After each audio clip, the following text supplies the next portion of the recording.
All right, welcome to Artcasters episode 220, which is kind of insane. We had like a last minute dropout of our guest, so we're doing this on the fly. So we're going to kind of talk shop. We had a topic ready and stuff, but it pertained particularly to that guest. So we'll probably just talk shop about what we're up to, kind of catch up a little bit, which is good because if you guys have been following the show, you'll know I've been kind of out of commission for a little bit with like a flu, and so yeah, it's been a while since me and Scott have done it in Artcasters. So here we are. We might be able to. I don't know how many people we have watching, but we might be able to take some questions too. Yeah, 100%. So if you're watching live and you're in the chats, just feel free to type out a question and we'll kind of field questions. I had to send the link out kind of later too, so we may not, but we'll see. Anyhow, thanks for those of you who are joining us, and yeah, we'll just kind of wing an episode. So Scott, yeah. Let's just start with like what have you been up to, man? So I've been. I was going to kind of. It's almost like an art check, but I guess I might as well just go into it like that since it's familiar. But yeah, I've been. I mean, this week I've been pretty productive because, as I mentioned, one of the things that was kind of going on before was that my son who had his license, but he was still kind of getting familiar with driving and everything. So I was, taking it basically riding shotgun with him to school while he got comfortable, and now he's kind of on his own and everything. So this is the first full week where he's been driving to school, and I haven't had to go with him and wait. So that frees up a lot of time. So I've been busy working and diving into this Amazon stuff that you've probably heard me talk about ad nauseum, and I'll probably talk about it again tonight because I might pick your brain a bit about it because I mean, like, if anybody's been following, hey Keeman, nice to have you in the chats. We just said at the top too, I'll just reiterate it. If you have any questions you want us to cover, we had our guest kind of bail very last minute, so we're happy to answer any questions of anyone. So if you have any questions that come up, please type them in the chats and we'll hit them all. I was just talking to Scott like before we went live, just kind of asking some questions about KDP because I just wrapped the layout for all the interiors for my book Quarterly Stories. So like awesome. I have a lot of questions because I haven't gotten to the point of uploading yet, and I've been really busy in the last few days because we're doing like a live radio gig on Sunday, and so my band, Not Wanting to Suck, has been kind of putting in a little extra practice time in the week, but once again, I mean, anybody who's a creative and then like is in a position where you got to be doing client work a ton of the day, and then to have that extra like hour or whatever cut into your time, like you were describing with like the drive, it's kind of very similar where it's like those little things like really carve away at any semblance of time to put into your personal projects. So but anyhow, point being, got that layout done, and now I'm curious about KDP because I had enough issues just trying to find like the templates on KDP. Like the way that site is designed for designers is very difficult to use, and it's not so much difficult to use, at least from what I've experienced yet, but I haven't really had to upload. But it's just difficult to find essential information that you need before doing like layout. Yeah, I mean, and I don't know exactly what to say as far as that because I had the same trouble, like other than the fact that like so a while back we had BJ Dell on. Were you on that one? Or I couldn't remember. I missed that one. Okay, you missed that one. So okay, so we had BJ Dell on. If you haven't seen his channel, I mean, he's put out a few videos on what he's doing with the Amazons. Well, not just Amazon, but I think the two big incomes he has are probably KDP and merch by Amazon, and then he's got some other things too. Got it. But so he put out a video on coloring books, which is one of the things that I'm doing. Nice. And he basically showed exactly how to format it at an 8x10 size. I think he was working with. Okay. And I think they go up to 8.5x11. Yeah. But even though that would have gave me a little bit more space, not a whole lot, I still went with 8x10 just because I just went off of his video, so I knew exactly the dimensions. But like if I was going to do an 8x10, it's so hard to find out. And this should be things that are simple to find out. Yeah. What are the margins? Let me know what the margins are. What's the gutter? If you can give me a template, and you can go get a template, but it's not a template for what I need. It's for something else. I don't know whether. Dude, I tried downloading those PDF templates because I'm like, okay, maybe those will be usable, and the link's dead. It doesn't even. I don't know. It doesn't even download. So it's it's like what Scott, what you're talking about is like basic stuff that you can get from any printer when you're working on a book. It's what's your gutter margin, right? Like what's your safe area, which is like, for anybody, like Scott knows this, but for anybody watching who may not, like your safe area is just like an area, a distance from the edge of the page that whatever you put is going to be safe, no matter the variation of the guillotine cutter that comes and just chops giant sheets of paper, right? And then like bleed.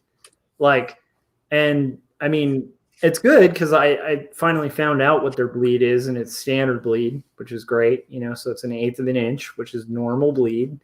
It's a really weird safe area. I found it odd that the safe area on full bleed has a wider margin than the safe area on no bleed. I thought that was interesting. Yeah, and I'm on my books, just to make it easier, I'm doing no bleed.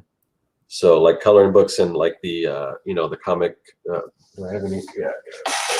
Yeah. So those came out really good. Oh, Adam in the chats has a question too. So when we finish this bit up, like maybe we can hit that. But I do have a question about that. So that book, show it to people because they should buy it too. But yeah, so Scott's designed all these awesome make your own comics packs.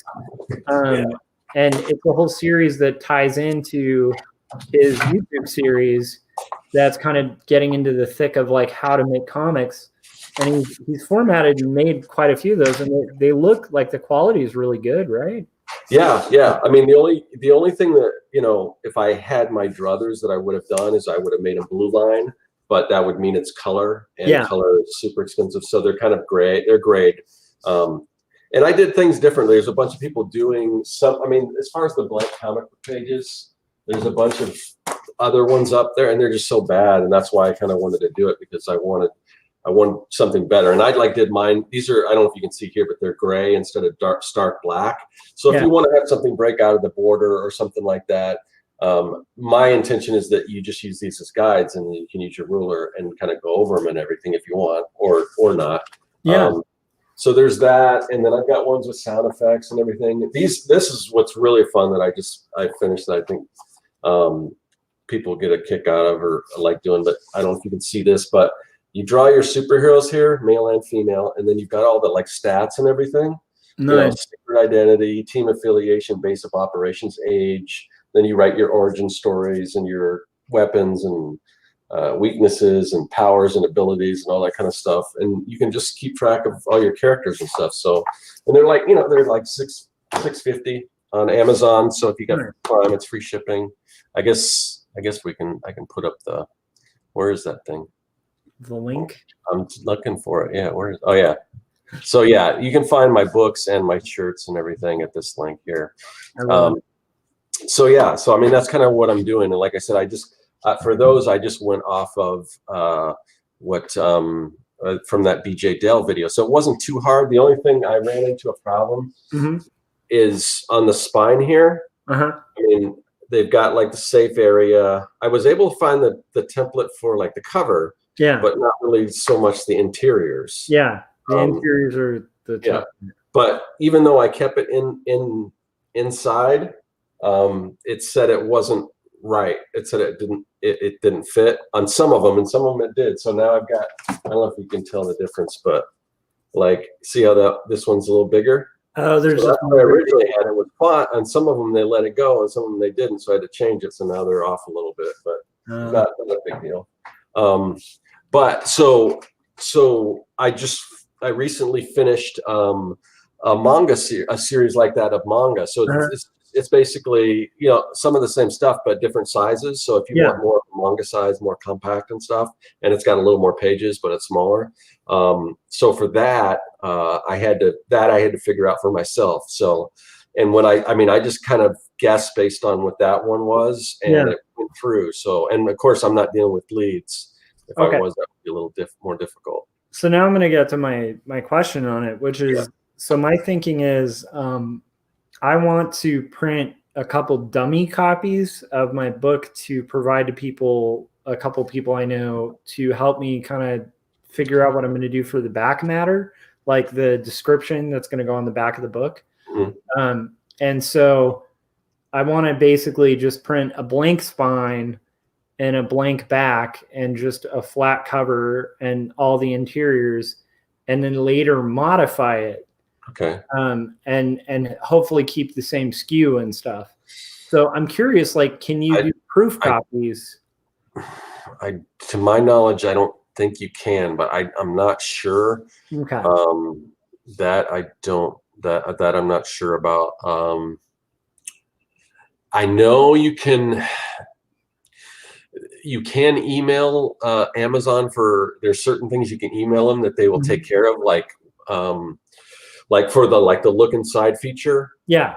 Like if I wanted more pages to be visible on the look inside feature, and I have no idea how that works, because some of my books have it, some of them don't. Some of them have more pages than others, and it's just like there's like no rhyme or reason why it's that way.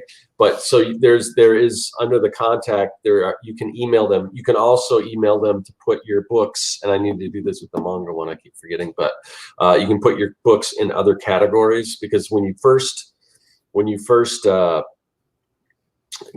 set up your book, it'll give you one category. Like you pick a category and a subcategory to where it files it, but you can list up to 10 categories. That's including the one you already, put yours in when you first signed up. So there are certain things you can email them, and they'll take care of that for you. So I don't know if that's one of them. Well, one question is, like, when you were doing your setups, right? Once you'd uploaded everything, did you have because from what I've read, it sounds like you have the option to do an author proof before you go live. Maybe you do. I guess I didn't look at that. There are other options and things that, again, I was just kind of going off the video, and because mine doesn't really, some of that stuff doesn't pertain to what I'm doing. I just blasted past it. So it's possible. Yeah, I'm not sure about. Okay. And then can you edit the descriptions of your books after you've gone live? I'm not sure about that. I mean, again, that might be something you can email, but it probably, there's certain things that it sounded like, I listened to some people talking about certain things, and certain things they'll do, but you have to have a really good reason for it. Yeah. Well, interesting. I guess I'm going to find out the hard way. So maybe I'll be able to answer those for people, But anyhow, it's going to be interesting diving into that and kind of seeing what happens. Adam was asking. Yes. And hi, Adam. It's been a while. One of the hundreds is asking, what are some of the non-comics works that have strongly influenced your comics? So we probably have to make some kind of a stipulation, because I think anything nowadays, there probably are comics of it, because there's comics of pretty much everything there is. So I would stipulate that if it's something that wasn't originally for comics. For instance, one of my biggest inspirations, I would say, is Jim Henson, Muppets, going back before that, Sesame Street. Obviously now they've got comics based on the Muppets and things like that, but that wasn't originally what they were. So Yeah. that would be one of my big ones is Jim Henson and the Muppets.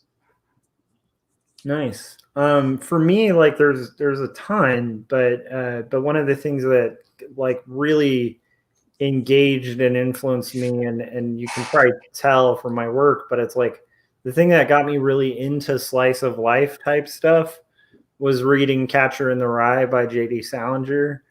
And then I remember at the time I was like really into like fantasy books, and I was reading a lot of fiction.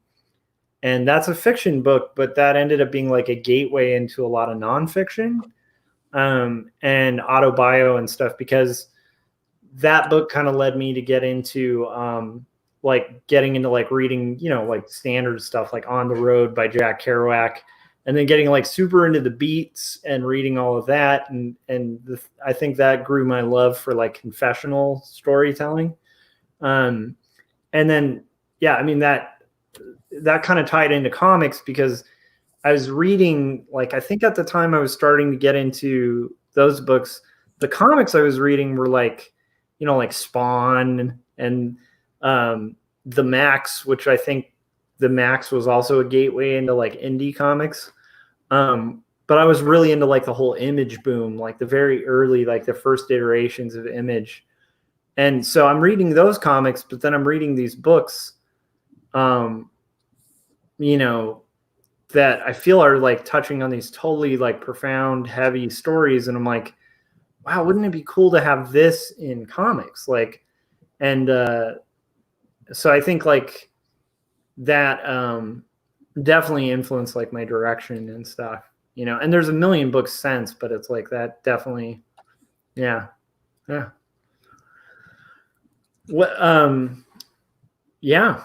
I mean, other than that, obviously Star Wars. I mean, that was a huge influence. I mean, I think most of everyone in our age is probably influenced in some way by Star Wars.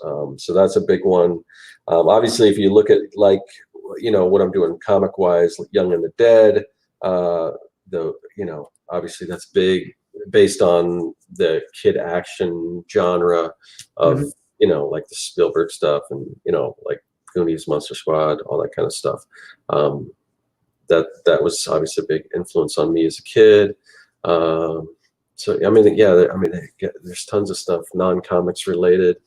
You know, I don't know, special effects magazines and just how movies are made. Disneyland. Used to go to Disneyland, you know, fairly frequently, every 3 years or so. And just that whole thing, the imagination that went into all that was a big influence. So. Yeah, that's a really good call. Like, I think, you know, it's Disney's like a huge influence on why I went into art, you know, because it was just like, I think the first like books that were like in the weeds, like artist type books were like those Art of Disney type books. Mm-hmm. Oh yeah, I've got a few. Where you see like the 9 Old Men and their sketches and all the reference photos and like all the kind of like behind the scenes kind of stuff that was so inspiring, because as a kid it kind of dismantled this thing. It didn't dismantle it in a way that wasn't like still cool, but it like gave you an idea of like the inner workings of like when you watch these things, they seem like, especially when you're a kid, it's like you're seeing art that's like on a level that's way past where you are. Yeah. And then also it's moving and it's in color and it's like really clean and the backgrounds are painted. And it's like, how is this even, you know, it's hard to, at least I think at that time, I think you and I are both like in that scenario where it's not like you could just Google like, hey, how was this made?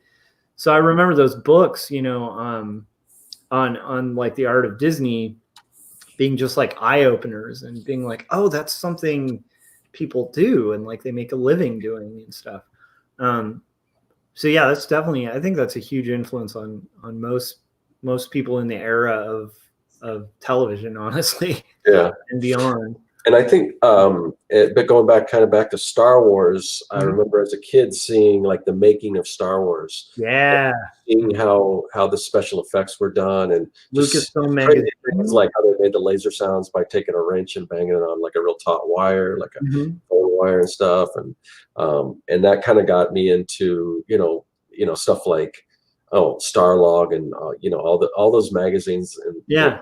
they would have features on how yes that kind of stuff was made, and because even some of the stuff that now I kind of use, this kind of helped me with like the YouTube is just I used to make my own videos, and I used to make like SNL type parody type videos, and I used to try to do stop motion. So, you know, uh, you know, watching how they did that in like I remember the making of Empire Strikes Back with the Tauntauns, and then Mhm. also I'd probably watched Clash of the Titans a million times when I was a kid. So the Harryhausen stuff and everything, and seeing how all that was done. So um, yeah, that kind of stuff. Just science fiction in general. Yeah. Um, Yeah. And I think like science fiction also gave me like that, and fantasy gave me like something to kind of retreat into and escape into. And so that definitely was something that like engaged my mind and got me into reading and writing. And so, I like even the nerdy. It's weird because you wouldn't imagine that from what I write. Like I'm not writing science fiction, but the thing that got me into reading and stuff, like I got really heavily into like Piers Anthony and like and like the Dragon Riders of Pern and um, all of these like really just super like back in the day, like there were a lot of used bookstores, like little used bookstores owned by like some guy who's usually fairly silent and kind of standing in the corner. And you'd walk into these bookstores and there's like this musty smell of like old books. And you could get like, the fantasy aisle, a lot of those were literally, at least for me at the time, were just picked by the cover. So it's like I liked, like, oh, Hildebrand Brothers did this cover, cool. I'm buying this book, and hopefully it's good, like. yeah. Um, but but yeah, so those were definitely kind of like cool influences and stuff. Corey just said he read a bunch of spy, politics, and intrigue stuff. That's awesome. Yeah. For me, I mean, I always struggled with reading and just comprehension, or just like I don't know, it was ADHD or dyslexia or what, but like either my mind would wander or just that was always difficult. So Yeah, when books on tape came out, that opened up a whole new world for me. But I mean, yeah, I would just remember reading and then just I'd be like 3 pages in, I'm like, my mind was thinking of something else, and I just like, what did I just read? And I kept having to go back. And yeah, so yeah, I'm not a huge, I'm not that big of a reader. So so for me it was more, a lot of books with pictures and magazines and stuff yeah. like that. No, I But mean that as makes far sense. as the spy stuff, I'm a pretty big James Bond fan, so I've always been a James Bond fan. So uh, Nice. I've seen all the movies and everything. So I was pretty obsessed with Get Smart reruns too, and actually that ties into something too, and which once again it's kind of weird because you wouldn't know this from reading my stuff, but it's like I love comedy a lot, oh like, yeah, yeah, and so like for timing and pacing and comedic things, which I do include even in my auto bio. It's like Monty Python was like a huge one. Like that was probably the first comedy where it just felt like it was made for me individually. Like I had seen funny things before that, but that just got to this level where it hit everything that I found funny. Like, it kind of stuck it to the man, like, and made fun of authority. But it was also absurd and silly, but at the same time did a lot of wordplay and was kind of intelligent at the same time, and just kind of like wasn't even aiming for punchlines all the time. And so that was like I remember seeing that on like I think it was like PBS at the time. They used to run it like late at night and just being like, this is amazing. And then like that got me into a lot of British comedy and British humor, and did tie into like books I read, because I remember discovering Douglas Adams because of that, because I was at a bookshop and I had read this thing about Douglas Adams writing for Monty Python, or writing with them as like partners on a different project. And I was like, okay, well, if this guy was with Python, he's probably the type of humor I like. And so, yeah, like just a lot of humor books too. And then like, I guess as a kid too, like Roald Dahl was a huge thing. Yeah.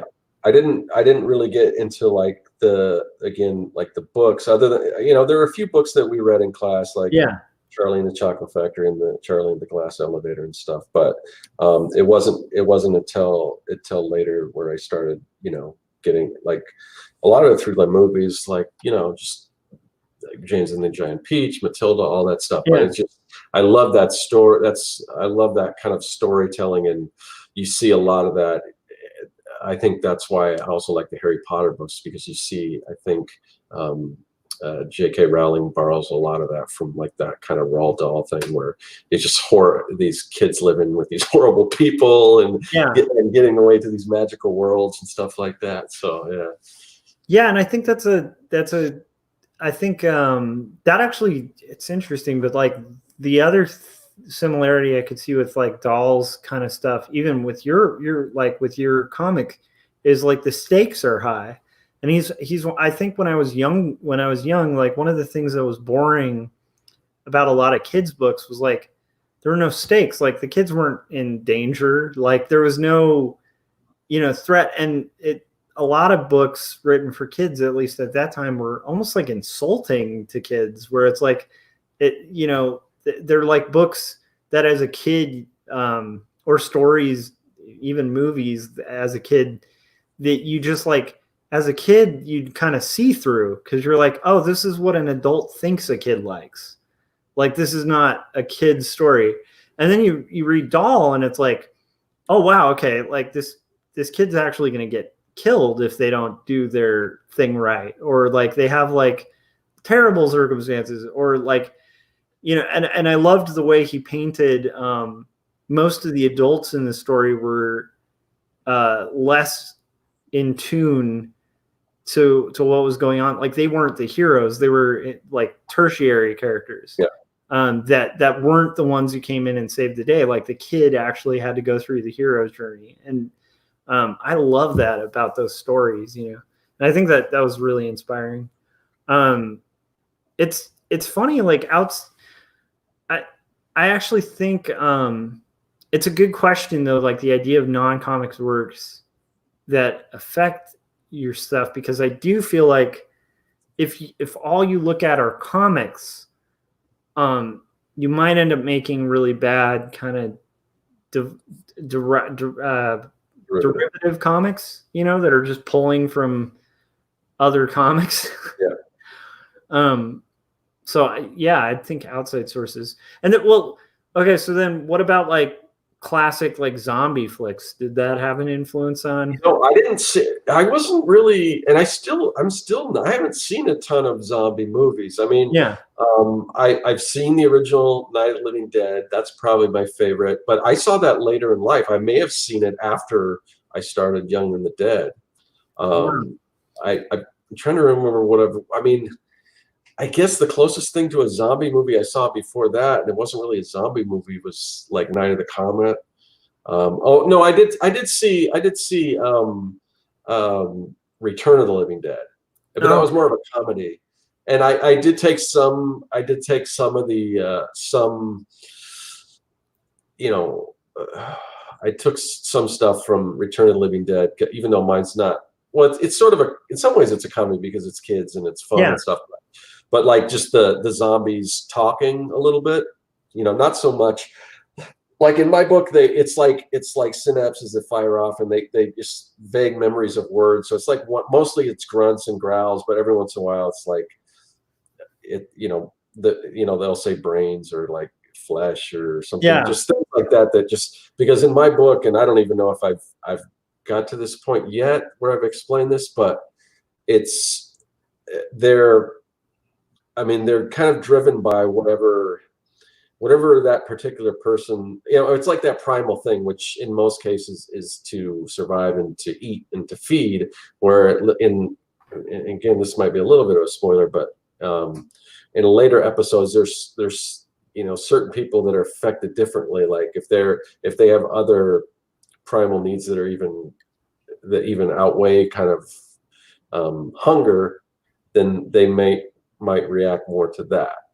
That might drive them a little more. So I won't say any more than that. But so I'm taking a few different liberties and changing things around quite a bit. Like in Young and the Dead, the zombies have regenerative power, which is the reason why there's a possibility for a cure, but it's there's a limited time, because what happens is after and also they can't be killed by, I didn't want the kids shooting guns, so they can't be killed by, that's one of the reasons why they don't have why they do have regenerative power, because if you did shoot them, it might stop basically what you can do to them is you basically have to, it's like blunt force trauma to the head, which like knocks them out, and then they'll start to go back to normal, but then quickly they'll deteriorate again. So in that small amount of time before when they're back to the way they were before they start regenerating, if you can stop that process, that's what the cure would have to do. So I just borrowed different things from different sources, but I try to make a little more original. Not that other stuff is original, because it was when they came up with it, but a lot of that stuff, a lot of the zombies you see in movies, they're pretty, a lot of them behave the same. And some people like that. Like I know with like vampires and stuff, if you stray from what's typically canon with vampires, sometimes people get upset or whatever. So but then again, there's like, you think about like the Vampire Diaries and stuff. It's like the reason those books were so successful. It's not the Vampire Diaries. What is it? The Lestat, right? Vampire Lestat. Like I'm blanking out. Oh yeah, the Anne Rice stuff. Yeah, Anne Rice. Yeah, I don't know what that series is called, but Diary of the Vampire or something like that, or I don't know. Yeah, I'm not sure. Interview with the Vampire. Yeah. So that whole series is like part of what made that so successful was she really strayed from a lot of the classic vampire stuff, and actually it made this whole unique, fascinating world. Well, say what you want. You could say the same about Twilight, I suppose. Except that like sparkle vampires. I'm sorry, it's not my thing. Well, I'm not a huge vampire thing either. As far as like the classic Universal monsters and stuff. Vampires weren't my favorite, although I probably watched, as far as a comedy, I probably watched Love at First Bite like a million times when I was a kid. But and just on a side note, I just saw the Invisible Man yesterday, and it was awesome. Oh, nice.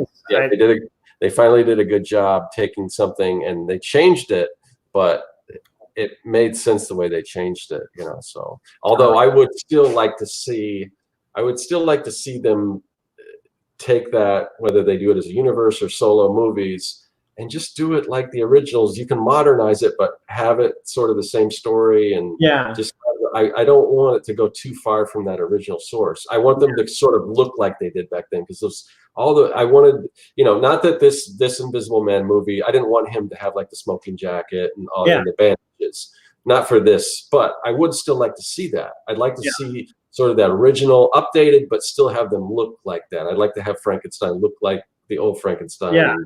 And I definitely would love to see the Creature from the Black Lagoon and stuff. Although, if I never get that, Shape of Water is a good compromise, because that was really good.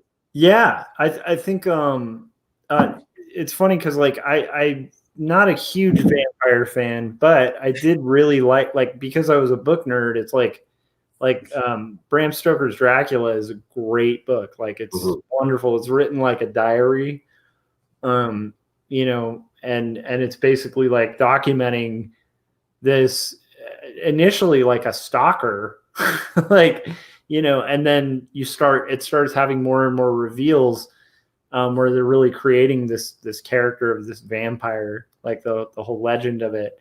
And it's it's been a while since I've read it, but I do remember that being very like fascinating. And then watching some other vampire stuff and being like, wait a second, like, um, but the sparkle vampire thing, like even though I'm not like a purist about vampires, I'm not super heavy into vampire stories. The sparkle vampire thing crossed the line. I don't know if I can. I watched the first movie because I was dating a girl at the time that liked it, and I just like, I don't get it.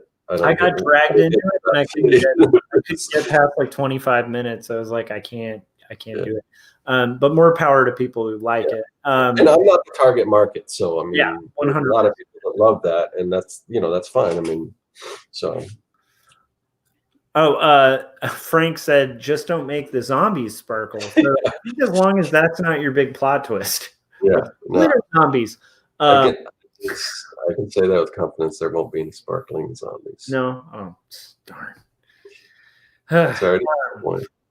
But yeah, like I think like thinking about things that influence like the style of storytelling too. More current stuff that's like films, like High Fidelity, the way that's narrated and structured is. I've never seen it. I need to watch that. I know, aren't they doing a series with? I think they're doing a series with Lenny Kravitz's daughter. Yeah, I don't know, and I'm out of touch with that, but but the film, that's interesting. I'd actually probably be into that. But the movie is definitely like good. It's mature. The thing I liked about it is there's a couple reveals in it where it's a first person narrative, right? So you're getting it from the perspective of this character. And there are these reveals that kind of expose that it's it's not a great character. Like the character is kind of a jerk. And that's like, to me, that kind of hit home in the sense of like when I was writing I realized like there's a lot of strength, like that among many other things, in having like flawed characters, especially when you're trying for like a real buyable slice of life story, because I think a failing of a lot of slice of life is the characters don't have any flaws, or it's like, even if it's autobio, the person's like painting themselves as, the hero in their own story. And it can read flat because it's like, it just doesn't touch the truth. We all know when we read stuff where we're like, wait a minute, nobody's perfect, Yeah. And then it doesn't have the strength of like a Superman type character where you could play it different and be like, this character is unusual because they don't have flaws. And that distances themselves from most of society or whatever. So that was a big influence. Fight Club, like the tone of that, really has a bit of influence on what I'm doing, just in the way it's kind of narrated, and it's very matter of fact. Even though that story gets like pretty fantastical, it's still like the structure of that and the writing style of that was a big one. Yeah, and there's so many. That's the tough thing. It's a great question because there's so many things. I would say current, Coen brothers, Quentin Tarantino. Oh yeah. Like that. Even Kevin Smith, as far, I talked about this stuff with dialogue, but I really like kind of sharp dialogue, even if it's not realistic and stuff like that. And no, I love, actually, it's funny. I'm one of those weird people who likes Mallrats a lot. It's one of my favorite movie I saw, actually, to be honest. And my brother introduced me. He was a big fan, and he was, he knew about. I think he went to the premiere, and he had like a Mallrats T-shirt, and he had already seen Clerks and stuff. And nice. So he had, he was definitely more into that and kind of I found out about that through him. That's awesome. Even though he's my younger brother, but yeah, I could see that though. That like quippy dialogue, I think makes a lot of sense. You know, with a lot less F words.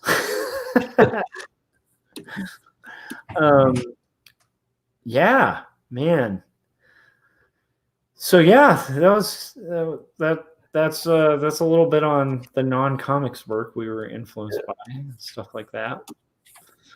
I'm trying to think of other topics.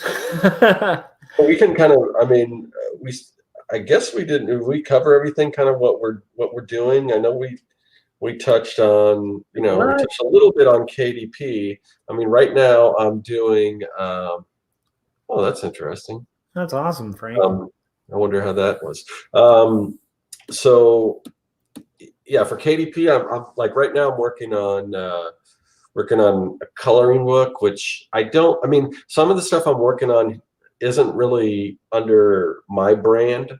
And that's kind of that's something that's kind of cool because I've mentioned this on a few podcasts, or few probably episodes of Artcasters or whatever, that I had a children's book that I wrote, and I kind of shelved it just because it didn't really fit with the brand. It's kind of like it's basically like and a lot of it's probably outdated because at the time what it was a really irreverent children's book about a family vacation and kind of like a kid's guide to a family vacation. Okay. So it would, it basically very kid humor and just like what kids think about, going on vacation and what's boring and what you should bring on your trip and all this, just like a guide. Some of that stuff's outdated because that was even before, the kids had, devices and stuff. So it was more like, that kind of, nowadays they're on their phone the whole time. So, or I don't even know if like people will remember those. There used to be these little games that you'd have in like a back seat that had like a little slide window. I had those. Yeah. The bingo.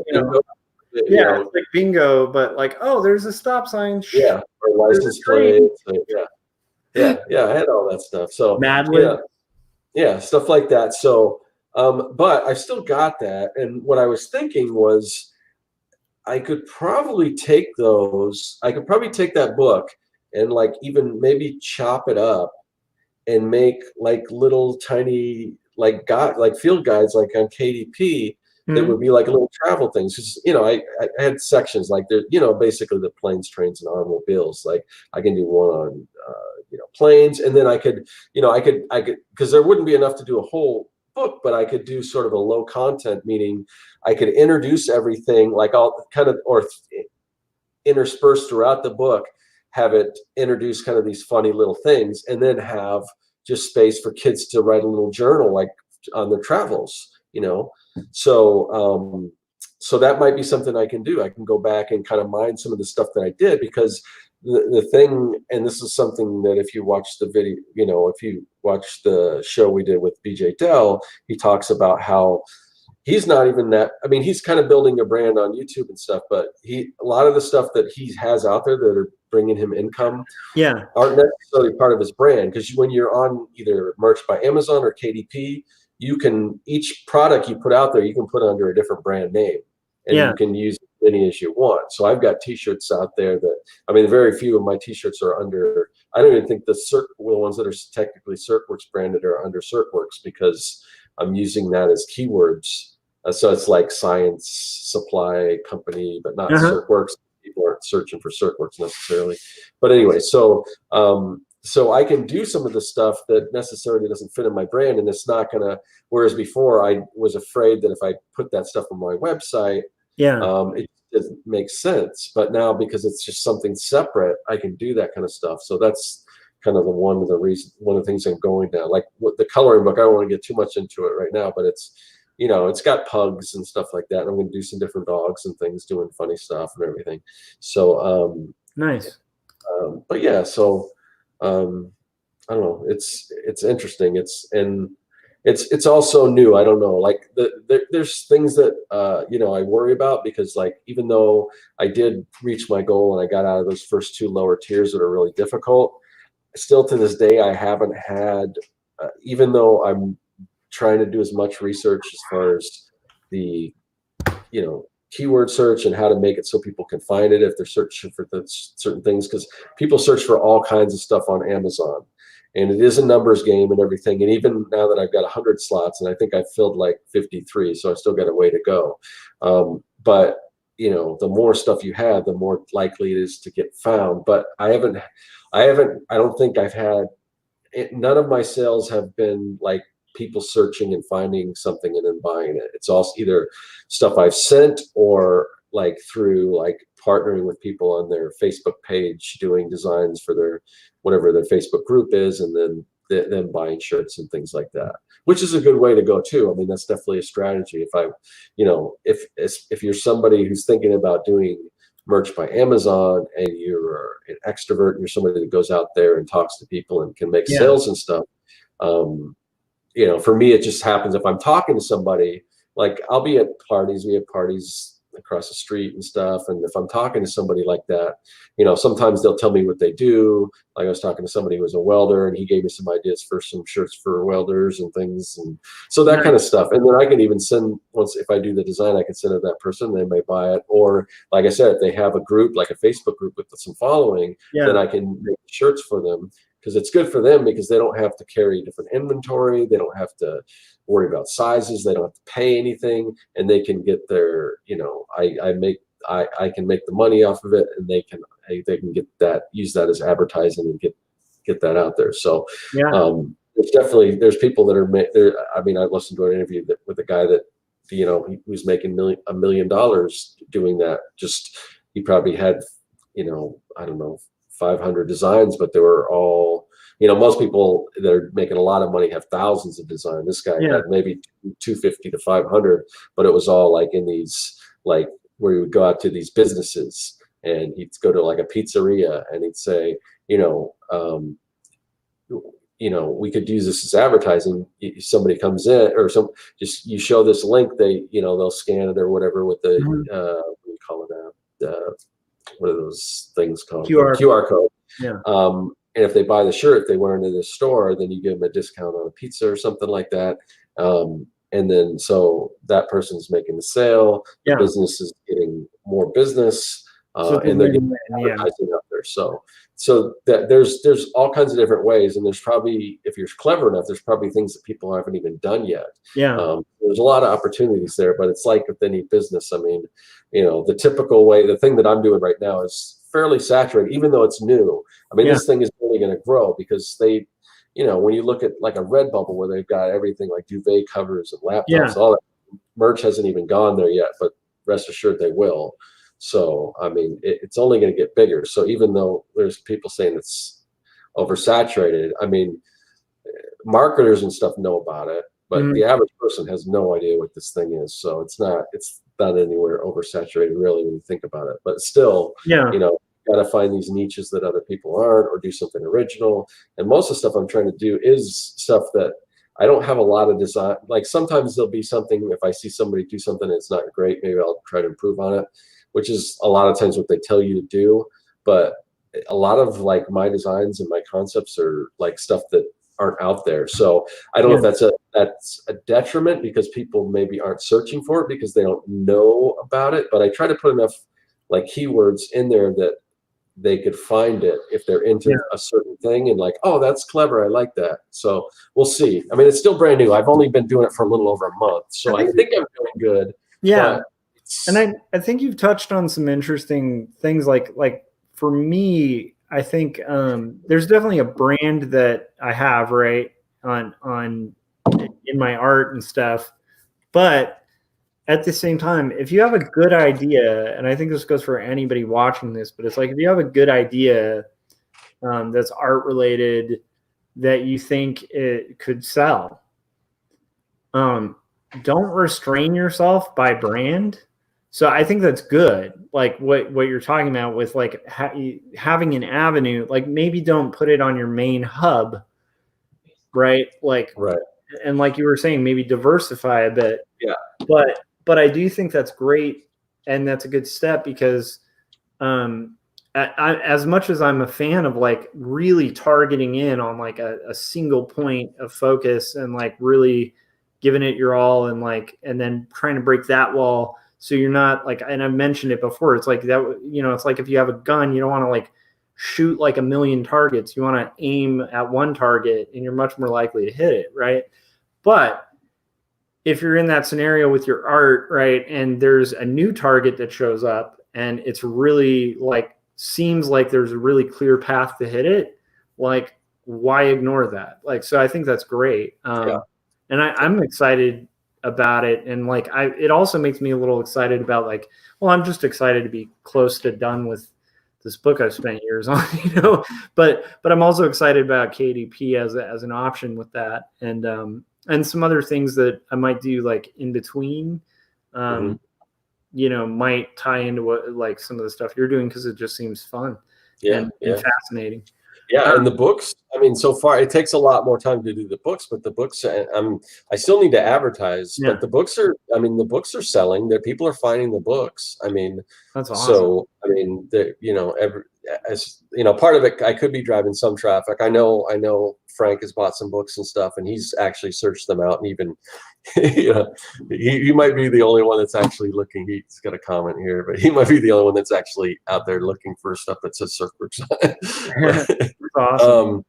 But yeah, I mean, and I kind of lost my train of thought, but I had some other things I wanted to bring up because I mean, obviously I'm huge on brand, so it's kind of weird for me to go into these areas, and I'm definitely not going to abandon my brand because I love that stuff. Yeah. And I never did that before because it's like, it's so hard to build a brand and get people interested in that.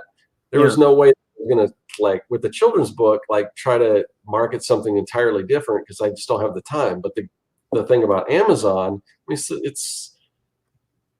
I think it might not be the biggest marketplace in the world because there's like Alibaba or something like that or whatever. But I think the owner is the richest person on the earth. Yeah. So there you go. I mean, it's at least here, in the English speaking world, it's the biggest. So, I mean, you can't, I mean, people are searching all over the place, so you don't really have to worry so much about the marketing.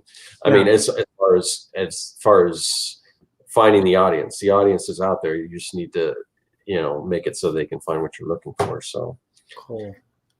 Okay, let's hit this question Adam asked. So he's asking if there's books on how to write that you'd recommend. And I think Scott might actually have a bigger list, so I'll just do mine because it's very short. Weirdly enough, I've read a lot of books on like structure of English and like a lot of interviews with authors that I admire about their writing process. And I've ascertained a lot from that. The only real book that I've read that I think is like a go-to is The Elements of Style. It's this book that was written back in like the 1920s by William Strunk Jr. I don't even know who William Strunk Jr. is, but it's a really good one.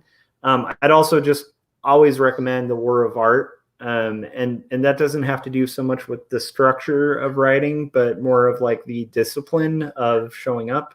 And we talk about that ad nauseum, like on this show, on 48-Hour Art Check. So if you are an artist and you haven't read that one, like The War of Art, and you want to work on personal projects, like honestly, it's a good kick in the pants to get you going and a good way to kind of paint a realistic picture of how it goes. But I have a suspicion because I don't know. I have. Do you have a list or anything like that of those? Because you have on comics. I think your suspicions might be wrong because I really don't have a huge list. I mean, a lot of it is just I don't know how. I mean, it's hard to say. I mean, I've got a few books on writing characters and stuff like that I bought a while back and I read a long time ago. But a lot of it is just stuff and to be perfectly honest, as a kid, I didn't read a lot of comics either. A lot of it was me there were a few titles and stuff that I would read, but a lot of it was just me looking at the artwork. But you can even through that, you can see the storytelling and Yeah. stuff. So, and I used to, even though I didn't read a lot, I used to love to write. And I don't Yeah. know if that's a benefit or not, having not been that big of a reader, but I had ideas and things. So maybe that means that my storytelling might be different because I'm not influenced by the way other people Yeah. tell And stories. I like, the thing is, like, I mentioned like 2 books, and like literally that the first one I mentioned, like, I've read like once. Like, I don't go to it a lot. I do have a lot of friends who've never written books who have a million books on writing books. So and that's not a criticism. I'm just saying, like, there's it's just it's a fine line where, like, I do find sometimes when people look at too much of the how-to stuff, Yeah. Sometimes that can actually be like almost like a wormhole that allows you to be lost in process rather than creation. And Right. so that's why, like, of any book, I recommend that War of Art, because it'll kick you in the butt and make you start writing. Yeah, and I have Also definitely recommend Googling story structures, because like basic story plot structures, there's like, Oh yeah. And I mean, I've got stuff in the Comic Maker starter kit and toolkit and everything. Yeah. It's the Joseph Campbell and the Dan, is it Dan Harmon? I think so. Is it? Okay. Like Dan Harmon, like the writer of Community? Yeah. He's got a thing called the Story Circle. Yeah. So that stuff. Also, not necessarily a book, but if you're not familiar with the podcast Writing Excuses, that's an excellent podcast. They've been doing it for years, so there's just tons of content, and it's basically, it's very they're quick. They're like 15 minutes long. So you can kind of just dive in, and there's all different topics. I mean, there's just a massive.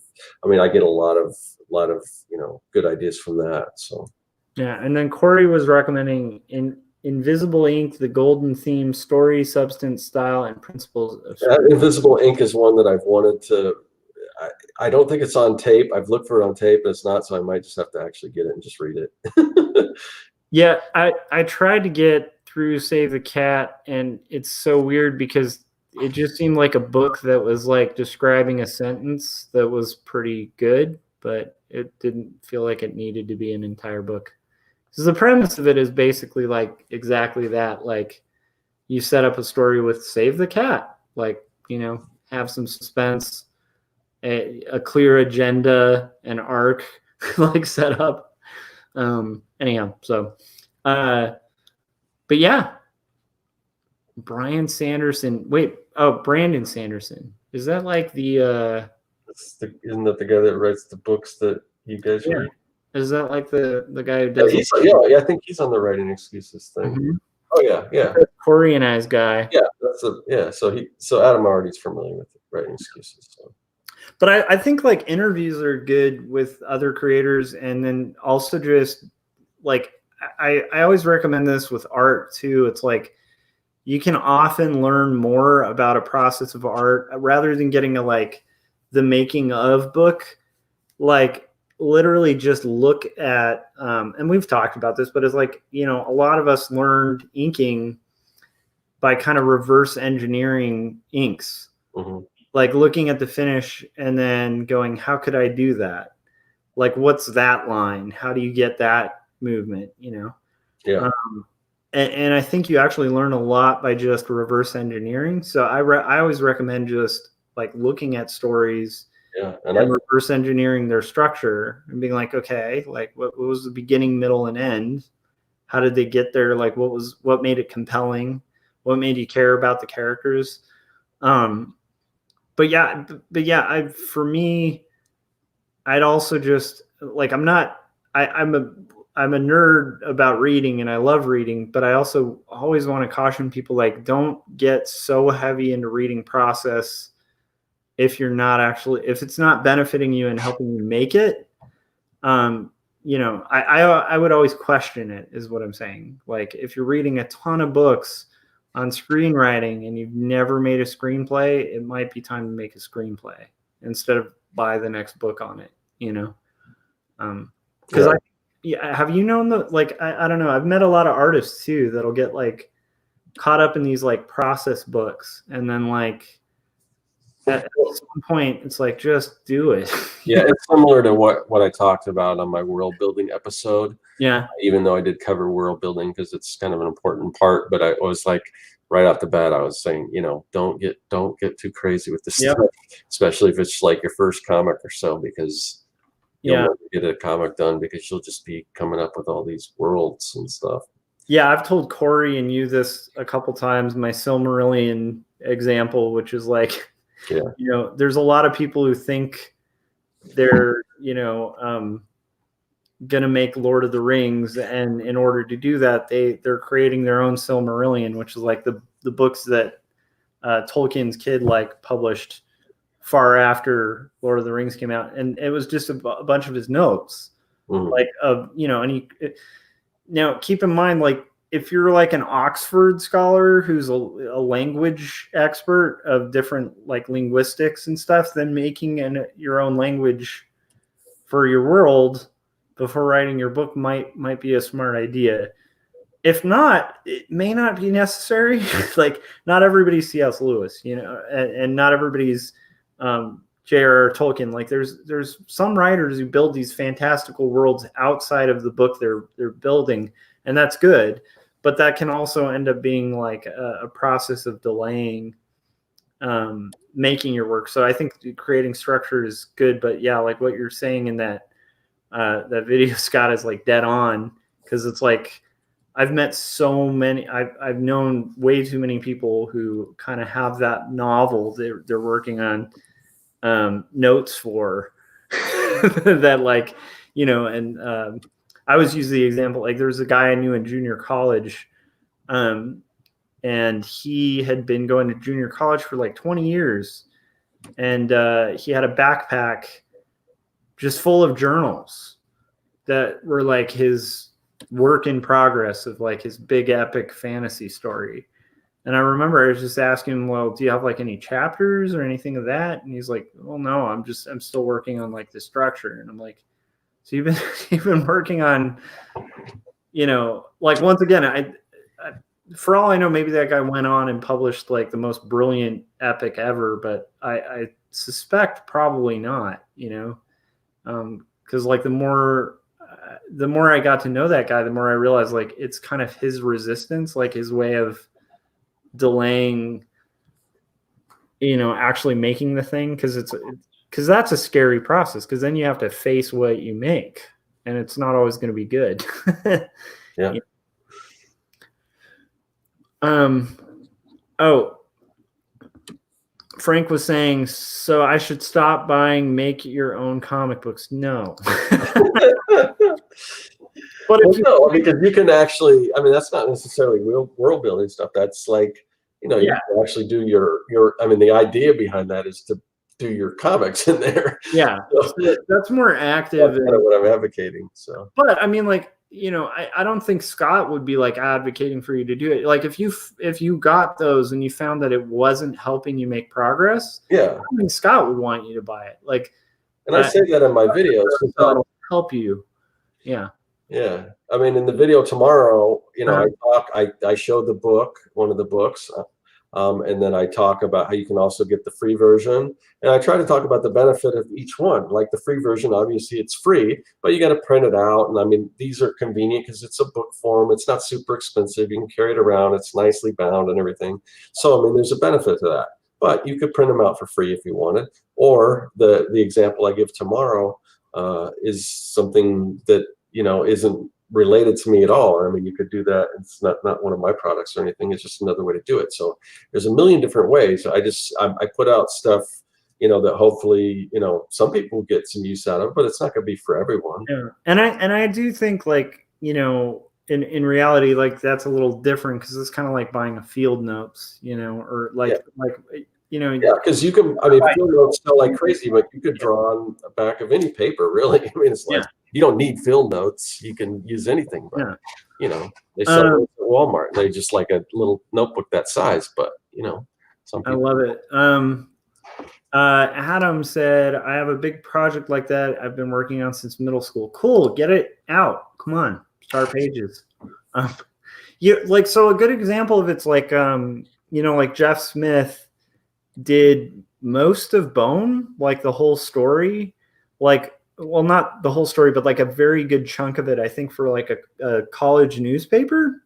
He's doing little strips, and they looked nothing like the beautiful strips you see in that. I didn't know that, and that makes a lot of sense, because when you read, I've got the big giant dictionary size or encyclopedia size Bone, and when you look at, and this is very rare for a comic, but when you look at the beginning, it's not that different from the end. Whereas if you look at Calvin and Hobbes or Peanuts, if you look at the beginning and you look at the end, it's totally different, or Garfield or anything like that. Yeah. So I was just blown away at how closely it was, or how well defined it was. So now it makes sense that there was something previous to that. But one of the important lessons of that is, like, I think had he just been he worked on that story long before publishing Bone, and that was kind of his life's work at the time. And he had spent years, like developing these characters and stuff like that, but he was still putting out parts of that story. And then the first iteration, kind of sucked, and he made it better. But without that first iteration, like, I don't know if you'd have the book you have, so I always encourage, like, start carving at that magnum opus. 'Cause, like, dude, life's short. You never know. May not have time. Let's see. Corey was saying The Eternal Student. I like that. And then Adam was saying he started doing shorter, fun comics in addition to planning the magnum opus as a way to getting stuff to complete. Cool. Yeah, if you can do two things at once, as long as I think the key is to get something done. Yeah. Even if you're, I guess it's something I never mentioned, but that's something you can definitely do that I don't really see any harm on it. If you've got your big idea, keep thinking about that maybe in the back of your head. Yeah. But I personally, I'm a big fan of, like, everything you do should be your magnum opus. So, like, if you have a giant thing you want to take it on. If you're just, like, if you're really new to it, maybe ease into it with, like, and I think Scott's given this advice a million times. So is Corey and me too. But it's like, I wouldn't take on, like, the giant graphic novel if you've never done comics. That's potentially a disaster, right? Maybe start with a short story, like a 2-pager and then a 3-pager or whatever. But once you're at the point where you actually can get comics done, if you wanted to do, a 200-page comic, the question I'd always ask is, like, when are you going to have time to do that? Like, if that's a goal, like, when is that time ever going to exist? Because I don't know. I'm a fan of the idea of, like, the time's now. So start page 1 and see how you go. I don't know if is that too much? Yeah. But, like, don't bite off more than you can chew. But at the same time, like, once again, if you feel, like, called to do, like, a magnum opus, man, it's time to start it. What would have happened if the Beatles had waited to do the White Album, like, a couple years more? They wouldn't have had a Beatle to do it, like, so. Well, they did kind of wait a while. Wasn't that one of their last albums? It was one of their last albums, but there wasn't, like, a ton of delay, between their albums. Like, oh yeah, I mean, they weren't together for that long, and they put out a number of albums. So, and you think, like, Sgt. Pepper, like, that was this ambitious, crazy thing that kind of changed sound recording. Yeah. And it's like that, that and Pet Sounds by, like, the Beach Boys were, like, two most influential albums of that time that did weird, crazy stuff where they, like, had orchestras and stuff. I can't imagine if they were like, well, let's just write more pop songs and not throw in orchestras and do this weird thing we want to do. Yeah.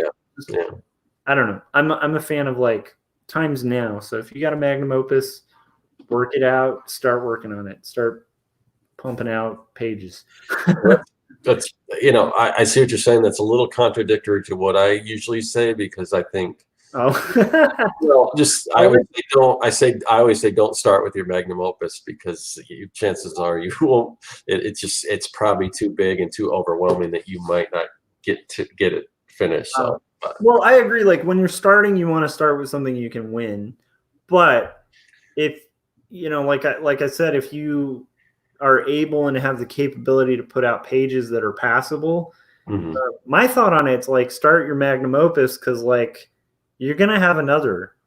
Like it's not the only like often like the way you get another idea for like a big story or a big project is when you're in the middle of a project. And I think we've all experienced that. It's like, Scott, you probably have like a million comics you want to get to after Young and the Dead that have come up while doing Young and the Dead, Oh, I've got other ideas, and it's a constant battle to like push them aside and say, that's gonna be cool if I ever get around to it. But yeah. So like that, the magnum opus thing, I don't know, but yeah. That's a good point, though. He's trying to avoid the George Lucas prequel problem. Wants to get feedback. Yes, get feedback, but still. Now, the prequel problem or because I didn't read that, I just kind of glanced over. I thought he was talking more about the special editions where he keeps redoing stuff. But so I'm not exactly sure what the prequel thing is, what the prequel problem is. Because in some ways, I think like having too much. I see what you're saying. Yeah, I see what you're saying. If it's too much with you, and like you're not getting anybody else's input, then like you're gonna have this weird vision that people are like, "Why'd you do midichlorians?" Oh, yeah. Or is it the And I don't know how much of this is true or whatever.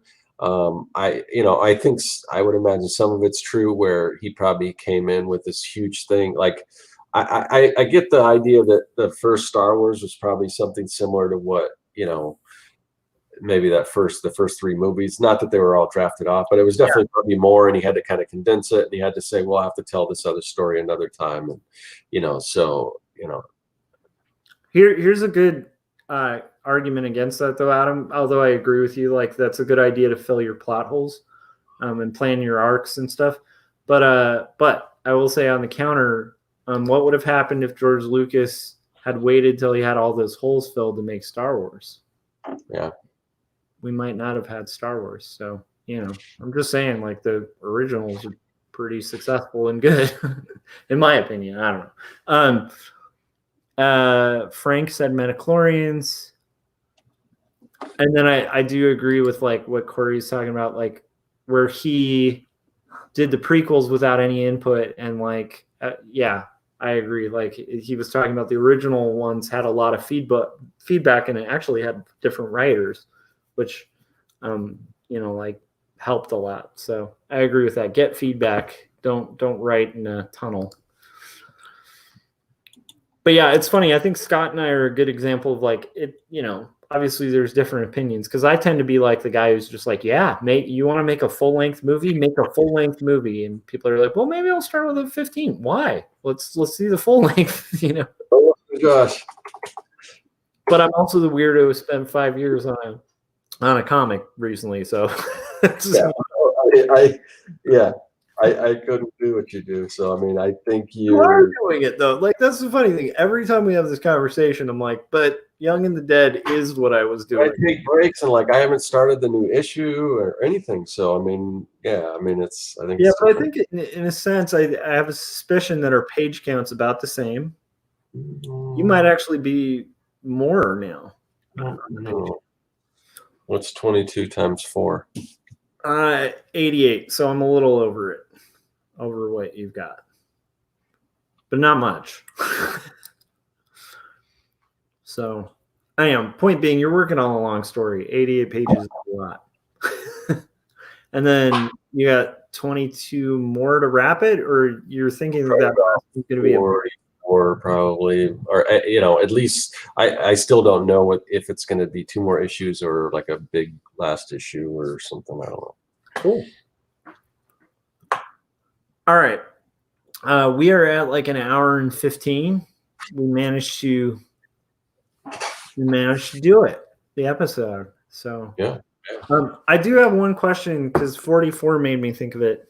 On KDP, like in general, with like, you know, any larger book, pages have to be basically any book, pages have to be in signatures of 4. There's some exceptions with some perfect binding. KDP is weird because they'll let you upload a book that's not in multiples of 4, but they just add blank pages to it. Oh, like they even it to make it like I did mine because they have a page in the back, I think. Yeah, they've got a page in the back on every one that has this thing. I didn't allocate for that, so even though mine was in multiples of 4, they added a page or whatever, or, you know, or 4 pages. Yeah, there's total blank page here. Yeah, it's just So they just add pages because here it's like there's. Wait, hold it in the. Okay, here, I'll show you. Yeah, so there's, you know, mine were in multiples of 4. And it ended that way, but because they got to add their little thing, they got to put 4 extra pages. So I've got a blank page here, I've got another blank page, and you know, so they'll just add those extra ones. So I guess it doesn't matter. I'm hoping they allow for proof so I can make adjustments and stuff. I don't know. I'm sure there's got to be a way. Well, I mean, I guess just do it unlisted. You know, upload it, and if you get it back, you like it, then just re-upload it the same way or make your changes. Yeah, from what I was reading, I think you can do an author's proof, so it doesn't have to be live and listed for sale, and that's mainly like to make sure the printing isn't like off. Yeah. But I think I can take advantage of that since it's print on demand, and do a little press proof for the people I know, like a couple of those to come up with the back matter. Otherwise, I'll just offset print them, and I mean not offset print them. I'll just print them on a 4-color process printer at home, and then like, you know, just distribute that out. Anyhow, thanks. That answered my question about the 4 signatures of 4. Yeah. The other thing that I'll just say right out, and this may change, or it didn't seem as bad when the first few books that I uploaded, but now seriously, it takes like a week for them to get approved. Which, you know, when you're doing a lot of books like me, it's kind of frustrating. But for your book, I mean, if you upload it, you know, I mean, as you've been working it for so long, I guess a week's not that big of a deal. But yeah, cool.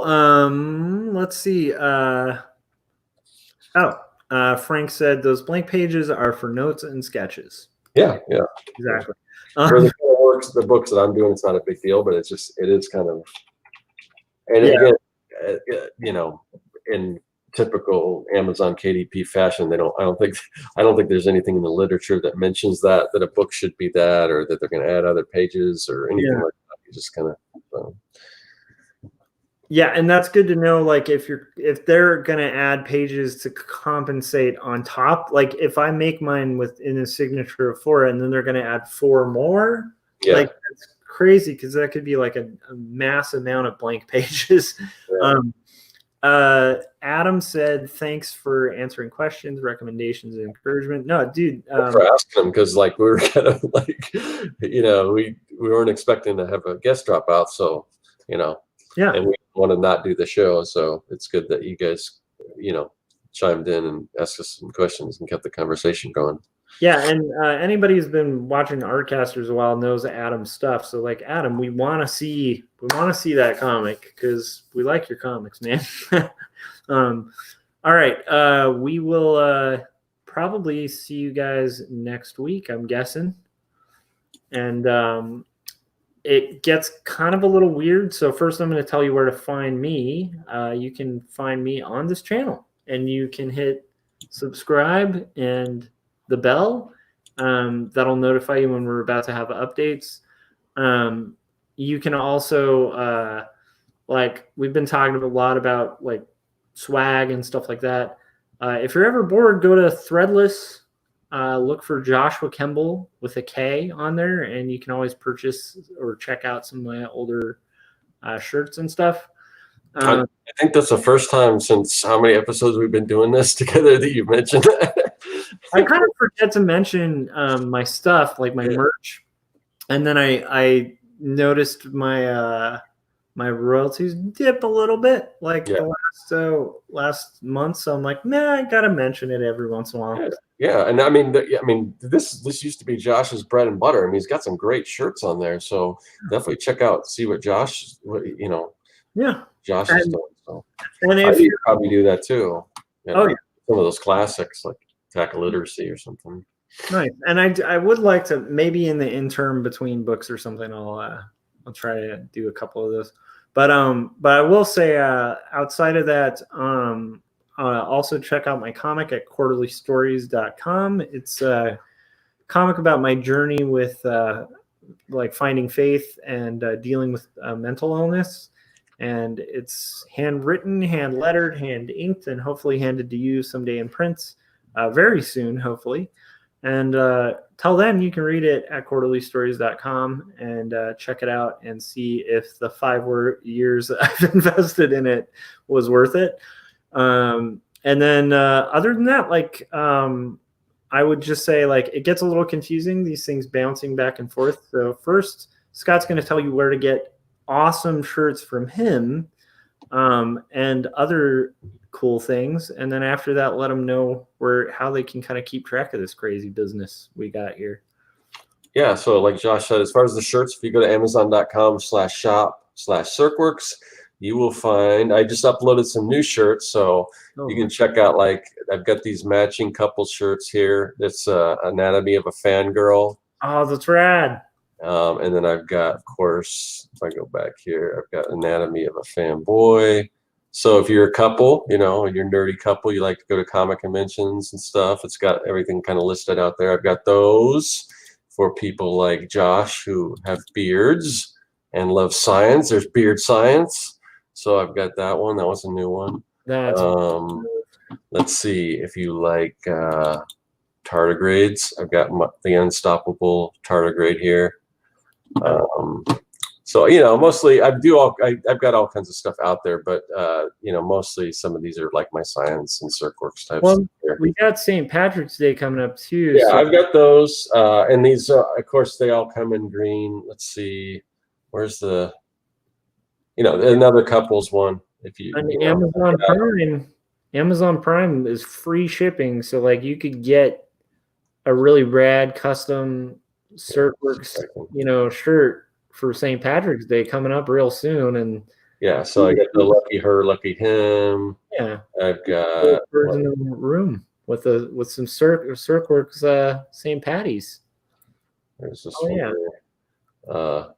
I don't know, something to do with chasing snakes out of Ireland. I'm just here for the green beer, and I've got also the same thing but with Irish whiskey instead. So there's some, you guys still got a little time. I mean, not too much time, but for the St. Patrick's Day stuff. So anyway, those are some of the shirts I've been working on. So nice. Those look great. Thanks. And I might have to, I don't know, because I'm trying to think of what to wear for St. Patty's Day, so I might have to snag one of those too. Yeah, I mean, if I was going to go out, I don't like going out on St. Patrick's Day. Just like if people were doing something around here, like in the neighborhood, I would definitely do something. Yeah. I don't really care to. I usually just cook some corned beef and cabbage in a crock pot and drink some Jameson and leave it at that. But we'll see. Yeah. Well, I'm just saying, like, for work, I don't want to get. Oh yeah. I need to wear some green, so I might have to. I didn't even think about that. Yeah, when you work at home, you don't have to worry about anyone pinching you. I know, it's easy to forget. I'm in the whole polar opposite world where I'm like, this is so strange. I have to think about St. Patty's Day. So okay, cool. Now, like, things are weird because, like, it's on my channel today. Right. Sometimes on your channel. Yeah. So Josh's channel today. Next week it'll probably be on my channel. It kind of goes back and forth, which is a little confusing. And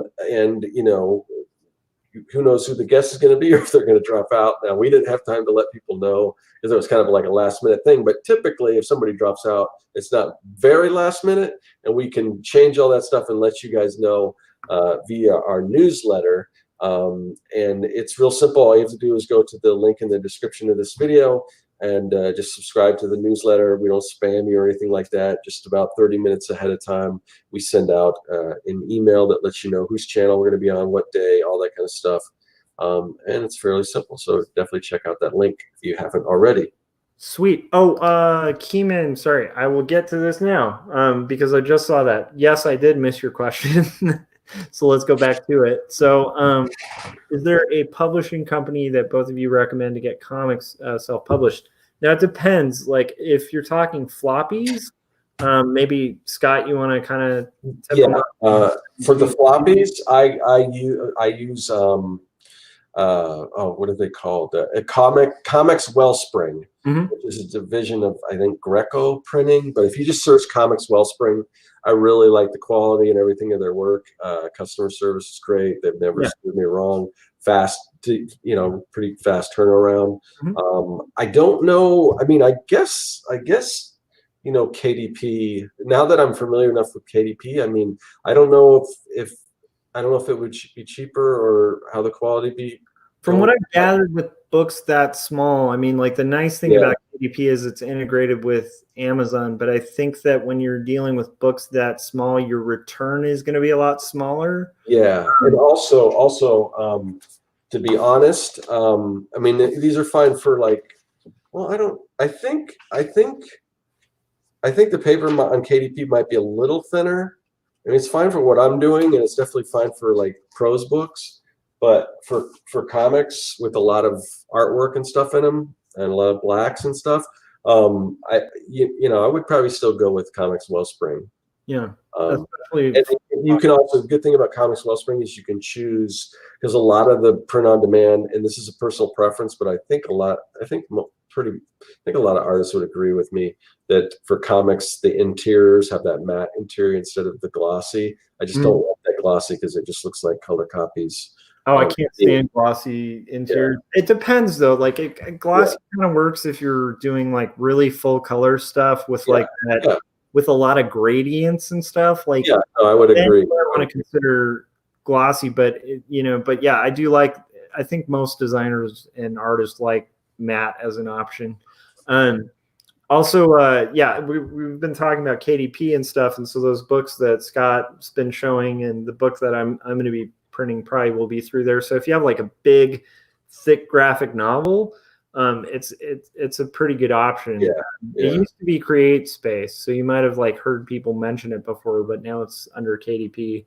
But yeah, I've been pretty impressed. Like, I've seen a couple books that have been printed through them that I would have thought were picked up at, like, Barnes and Noble, and they're KDP. So thank you for asking the questions. Thanks to everybody who joined us today. That kind of saved us too. And it was fun to kind of answer everybody's questions too. So we'll have to do this every once in a while, just, like, intentionally, because it's a fun way to kind of catch up with our audience too. All right. We will see you guys next week. Bye.